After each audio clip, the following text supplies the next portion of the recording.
Here's a little unboxing of this cooling mat that I got from my dog. That one right there. And just thought I'd do a little unboxing on camera. This is how it comes packaged in this cardboard box. And let's see. My dog gets real hot real easy. So I think this will be a real nice little treat for him. Some paperwork and whatnot, but what we really want to see is the mat. It's got a bit of weight to it for sure. Definitely a little bit heavy.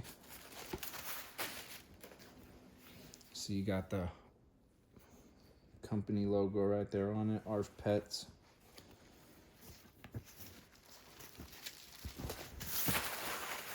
Okay, so there's a look at the underside.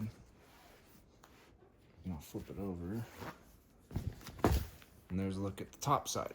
Really pretty much just the same, but you got the logo on this side and really good condition. All the seams, stitching around it, nothing's coming loose or anything, so high quality. Excited to let the pup sleep on this thing. Hey, you gonna like your new sleeping mat?